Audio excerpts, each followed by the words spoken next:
O Rodrigo perguntou, o que mudaria com a China passando os Estados Unidos? Quero dizer, ainda não passaram, mas estarem perto disso ou passarem por pouco tem alguma diferença? E se a China passar, a política militar dos Estados Unidos vai continuar e tal? Vai, mas eles vão ter menos força, entende? Quando aconteceu de Jânio Quadros, aqui no nosso país, renunciar, ele renunciou, e todo mundo sabe disso, ele ficou lá fazendo mistério, não sei o que, mas todo mundo sabe disso. O Jânio Quadros, ele renunciou porque ele tinha uma intenção, inclusive atacando o Goulart, né? O Goulart estava onde? Ele estava na China. A intenção dele era que com a renúncia, ele fazendo assim mistério, porque o que acontece? A briga dele, a pretensão de João Goulart era de tirania. O que ele queria, na verdade, era o seguinte: como o Congresso Nacional joga contra, às vezes, por causa de interesses mil, e faz parte, certo? Dentro da democracia faz parte, esse jogo dos interesses lá dentro. Ele queria plenos poderes, ele queria mais poderes para ele, era isso que ele queria mais poderes para ele. E aí ele renuncia no sentido de que não, o Goulart lá, o pessoal ia ficar com medo porque o Goulart era trabalhista, certo? O vínculo trabalhista, ele tem uma aspiração de poder mais vinculada às bases mais pobres da população, entendeu? A aspiração do trabalhismo é parecido com a aspiração do Clístenes, né? Não é porque ele gosta do povo, não tem nada a ver com isso. É assim, a base de apoio e de poder e de movimentação desse pessoal é uma base mais voltada para os grupos populares, né? Onde ele sustenta o seu poder é dentro das bases populares.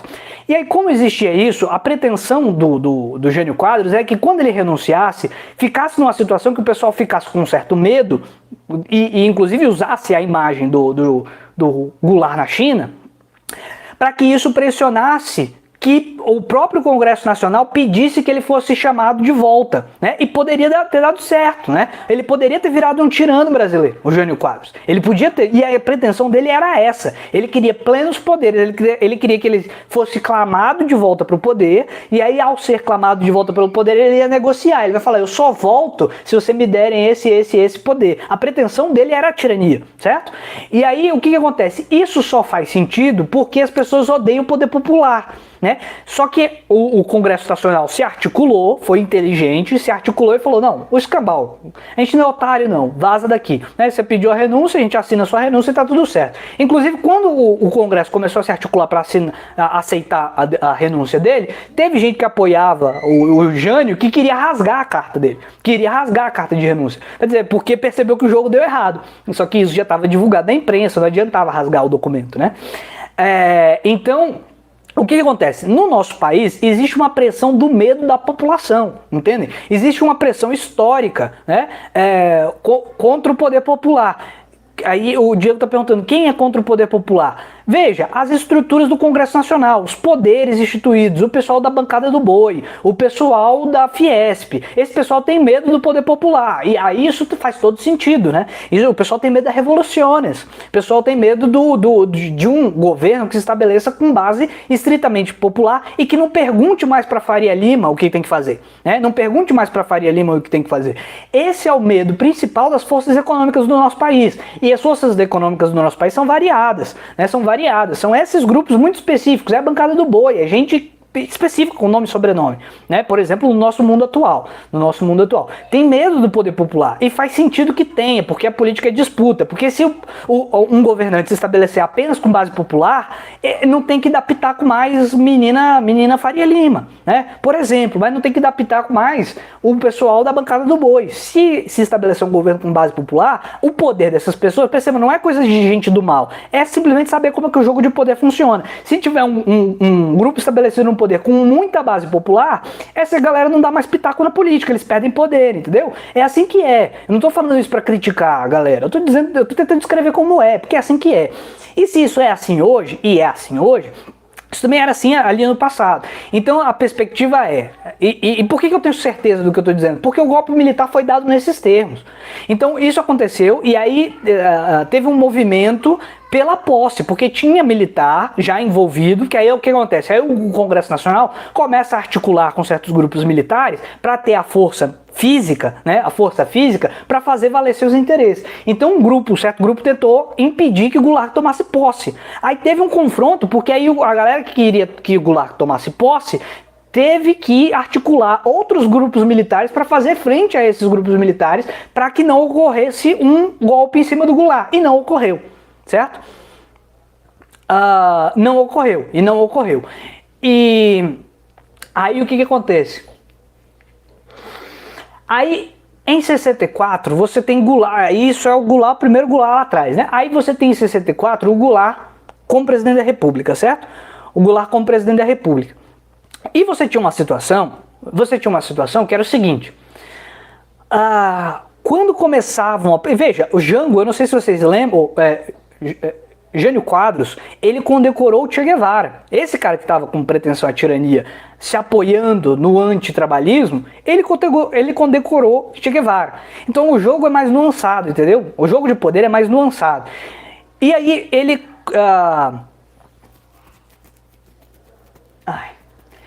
Então o Jânio, o João Goulart, quando ele estava na sua presidência lá na altura de 64, acontece em abril, né?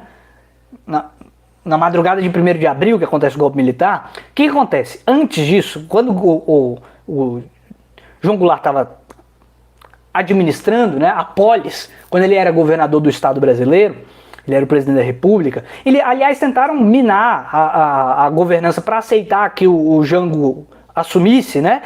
Minaram e transformaram a democracia brasileira em parlamentarismo durante um certo período, e transformar em parlamentarismo era para tirar os poderes do presidente da República. Foi um outro golpe branco, né? Então assim, o cara estava institucionalmente no poder, e aí no meio do jogo você tenta mudar as regras especificamente com um viés específico para tirar o poder daquele cara. Tomou um golpe branco.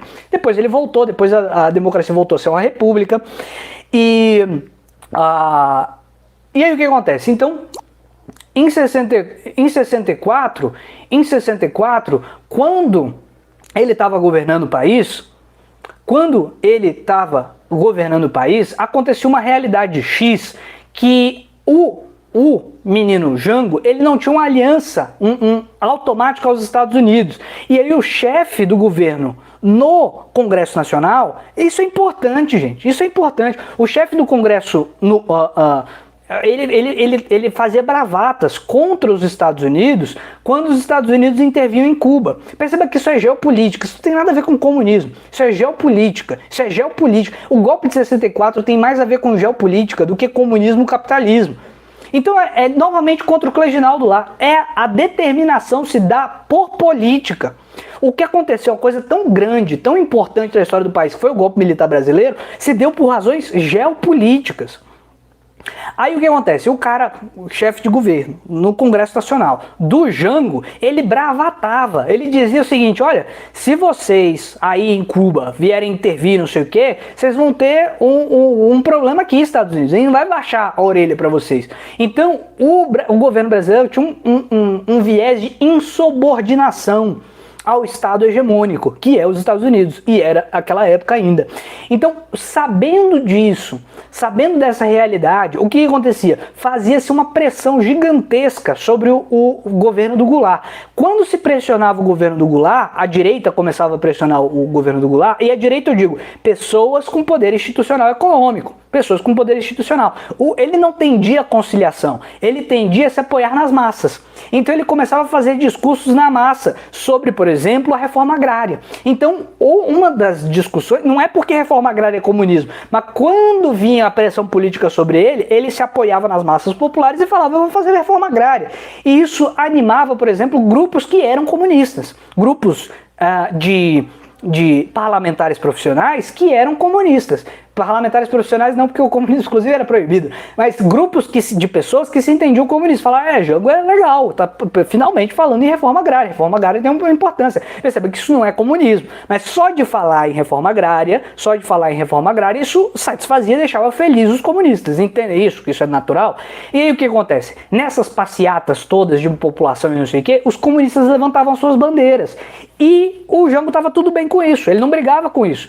Então, Quando surge isso, ou seja, só do Jango aceitar a existência de comunistas, só dele aceitar que tá tudo bem ser comunista, isso não é do mal, aceitar dialogar com essas pessoas, aceitar essas coisas, quando ele aceitava essas coisas, o que acontece? Surge um movimento, que inclusive tem dedinho lá norte-americano, da Marcha por Deus e pela Família. Não tinha que baixar bandeira porcaria nenhuma. Aí acontece a marcha do não sei o que contra a família, não sei o que tal, e um monte de grupo. Tem um vídeo do Ian, né, que é um dos que vocês vão acusar de stalinista e tal, que ele mostra como é que os think tanks funcionavam nessa época, e como é que esses think tanks caíram aqui. Tem documentário no YouTube sobre isso, certo? Tem documentário no YouTube sobre isso. Aí o que acontece então? Então da influência dos Estados Unidos, certo? Da influência dos Estados Unidos nessa coisa. Então o que acontece? Começa a se criar um movimento social de reação aos ganhos populares, acusando o João Goulart de comunista. Entendeu? Não é que ele era comunista. Inclusive o Carlos Lacerda, como o Henrique está falando, né? E depois é engraçado, porque o Carlos Lacerda, qual era a pretensão do canalha do Carlos Lacerda? O vagabundo desgraçado do Carlos Lacerda. Canalha, que ser humano canalha do caramba. A pretensão dele era tomar o poder. Ele achava, história pública que eu tava falando do canal, pra vocês irem assistir lá o vídeo dele sobre think tanks. O canalha do Carlos Lacerda, ele achava que quando o golpe viesse, o golpe seria só para derrubar o governo do Jango, que tinha base popular, por causa desse medo. E ele achava que o governo ia ser derrubado e os militares iam sair fora e ia voltar e ele ia ser o presidente da República. O plano do Lacerda era um plano de poder. Como os militares chegaram no poder e gostaram desse negócio de ter poder e não saíram do poder durante 20 anos, né? Aí ele vira e cria um movimento antiditadura. E ele cria um momento, isso tem na internet também, tá? A entrevista do Carlos Lacerda dizendo por que agora ele vai se associar com o Jango. Ele ajudou a derrubar o Jango e ele fala, não, tô associado, porque agora o perigo... E é muito engraçado, brother. É muito engraçado, porque nessa entrevista o Carlos Lacerda ele diz o seguinte, gente, naquela época o problema era o comunismo. Era esse que era o problema. E o Jango não é comunista, né? O problema era que o Jango estava associado às massas populares. É esse que era o problema. Ele está associado às massas populares. Era isso que a direita não gostava. E que o Lacerda usava para surfar. E aí ele disse, não, naquela época era isso. Mas hoje o problema é que os militares estão entregando o governo para os Estados Unidos. O Lacerda diz isso, o Carlos Lacerda. É muito engraçado, velho. É muito engraçado. Que homem canalha. E que homem genial. O Carlos Lacerda é o nosso Fernando Moura daquele tempo, né? Que cara genial. Meu Deus do céu. Aí o vagabundo, né? Ele faz o seguinte. Ele fala o seguinte. Não, mas veja. Agora o inimigo é outro. Tropa de Elite 2. Agora o problema é o governo militar entregando o Brasil para os Estados Unidos. E veja, a gente tem que lutar contra isso para não fazer os comunistas estarem certos, que foi o que os comunistas sempre falaram, né? Que os grupos de direita, eles são perna aberta para os Estados Unidos. Aí o que o Lacerda diz é o seguinte, olha, antes o problema era esse. Hoje o problema do Brasil é entreguismo aos Estados Unidos, diz o Lacerda, né? O canalha do Lacerda. Aí ele diz isso, aí a gente tem que defender isso para não deixar os comunistas estarem certos, porque os comunistas sempre disseram isso. Esse é o Carlos Lacerda falando. Entenderam como é que os jogos são assim, né? Os jogos são dinâmicos, né? Os jovens dinâmicos da política são dinâmicos. Agora ele é pró-Bolsonaro, depois ele é contra, não sei o quê. Os políticos são dinâmicos. Aí você tem que observar como essas coisas funcionam. Aí o que acontece? No final da entrevista, falam do Prestes, que vocês sabem que o Prestes é um comunista. Aí, o que você acha de conversar com o Prestes? Que o pessoal tá dizendo, né, que tem que dialogar com o Prestes e parará, e não sei o que, e tarará. Aí ele fala assim, não, mas o Prestes não morde. Ele diz isso, né? Ele diz, o Prestes não morde. Qual o problema de eu sentar para conversar com o Prestes? Qual o problema? Né? Nesse momento, politicamente, a gente deve sentar, inclusive, para saber se a gente não tem como concordar. Porque às vezes pode ser que a gente não tenha como concordar, mas pelo menos eu sento para conversar. Lacerda é muito sagaz, Lacerda é um gênio. Maldito, desgraçado, filha da desgraça, tem que queimar no inferno, né? Mas é um gênio, né? É um gênio. Agora, entendem como a política funciona? Então, assim, aí voltando para a pergunta do Rodrigo, vai fazer diferença os Estados Unidos estarem como primeira hegemonia global? Eu tenho certeza absoluta que vai. Eu tenho certeza absoluta que vai. Porque a única razão do Lacerda e um monte de outros canalhas serem entreguistas para os Estados Unidos é simplesmente porque os Estados Unidos eram mais fortes. Porque a hegemonia, poder atrai poder. Se a China se tornar mais forte, os Lacerdas da vida vão ter que começar a se aliar com a China. Então isso vai mudar a geopolítica global e a maneira da gente lidar, inclusive, com a simbologia do nosso país. Porque se a gente vai ter políticos de direita que vão ser obrigados a se associar com a China e dizer que a China tá tudo bem, obrigado, como já acontece hoje, né? Aquele estigma da bandeira do comunismo não é o inimigo global, isso acaba. Isso acaba. E isso tem papel político. E eu defendo esse tipo de coisa. Não só por causa disso, mas por causa do passado da intervenção norte-americana aqui sobre o nosso solo. Porque o que acontecia é que naquela época a gente estava em Guerra Fria e o medo dos Estados Unidos era a bravata do chefe de governo do Goulart, dizendo assim, olha, eu não devo favorzinho para você não. Eu não devo. Eu acho que falta maquiavelismo de esquerda. E aliás é um dos motivos que eu gosto tanto, eu adoro o Jones Manuel, vocês não sabem do tanto que eu gosto do Jones Manuel. Eu quero muito que ele ganhe o governo de Pernambuco. Eu gosto do Jones Manuel desde a primeira vez que eu conheci, que eu percebi que um dos nicks dele lá do passado era não sei o que lá, Maquiavelli. Falta maquiavelismo na esquerda, mas falta muito compreender a história dos jogos e não a porra dos conceitos, né? Aí a discussão inclusive que estava acontecendo lá no como é que é o nome? No canal do Gustavo, né? Que ele tava dizendo assim, não, mas o outro me chama de muitos conceitos e tal, né? Conceito isso, coisa. Aí eu concordo com ele, né? O problema não é o conceito. O problema é meu problema com essa galera é a propaganda anti-China. Né? O problema é a propaganda anti-China. Para mim, a única maneira da gente se emancipar politicamente e se tornar uma potência econômica que a gente tem o direito de ser é ter uma posição de neutralidade na disputa internacional para poder se posicionar quando a gente quiser, quando for nosso interesse a favor da China, e quando a gente quiser a gente vai se posicionar a favor dos Estados Unidos, em face do interesse nosso, do interesse desse país, e